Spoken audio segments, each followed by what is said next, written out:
Heto na, Los Angeles Lakers kontra na nga dito sa Houston Rockets. Magandang bakbakan ito dahil malakas na team itong makakalaban ng Purple and Gold. Pero maaaring maging crucial na game itong laban na to. Bakit naman kaya? Pero bago yan mga pre, ay nakakapanglumo naman ang nangyari dito kay Kevin Durant. Ay nagtamo siya dito ng nasty ankle injury. Namilipit ito sa kanyang sakit at hindi na nga dito nakabalik sa kanyang game. Pero bago muna yan nangyari ay nagkainitan muna sila dito ni Derrick Brooks at na-eject nga siya dito sa kanilang laban. Mukhang ayaw niya pa nga dito magpaawat at parang gusto niya pa nga dito magsuntukan sila ni KD. Then after naman dyan, kung saan namilipit na nga dito sa sakit si Kevin Durant. Durant gets to the left hand at the left ankle right now.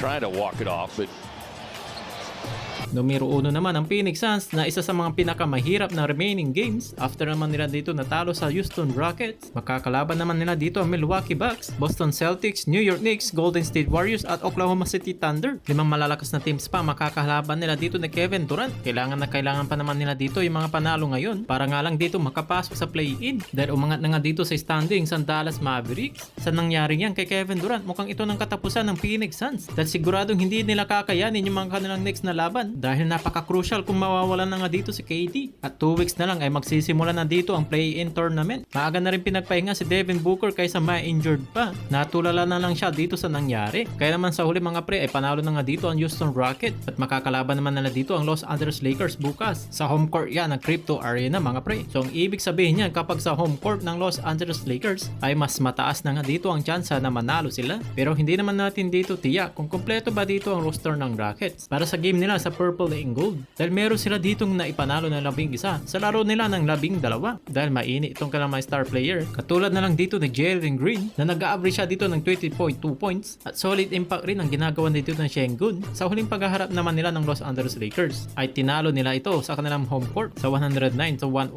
Pero ay wala pa naman dyan si Luka Doncic at ang kalaban pa nila dito ang sentro na si Anthony Davis. At ngayon naman ay masusubukan naman nila dito na kalaban si Luka Doncic para na nga dito yan sa Purple and Gold. At sa nakarang laban lamang itong kanilang Big 3 ay nag-combine na nga dito ng 85 points itong si LeBron James, Austin Reeves at Luka Doncic. Mukhang unti-unti na ulit dito nakukuha ng momentum ng Lakers ng kanila na nga ditong laruan. At medyo crucial pa para sa Los Angeles Lakers itong kanilang standings dahil sobrang higpit ang labanan sa Western Conference. At buti na lang ay nanalo sila sa huling laro nila sa Memphis Grizzlies. Pampunto nga lang kahit konti nga lang. Pero mahirap pa rin ditong sabihin kung mananalo ba sila dito bukas. Dahil ang makakalaban nga nila dito ang isa sa top 2 teams sa Western Conference na ito na nga ang Houston Rockets. So malalaman natin dito mga pre kung magpapatuloy ba dito ang winning streak ng Lakers kung hindi naman ang Houston Rockets. Sa update naman dito ng Los Angeles Lakers sa standings ay pang-apat pa rin naman sila na meron sila ditong 45 wins and 29 losses.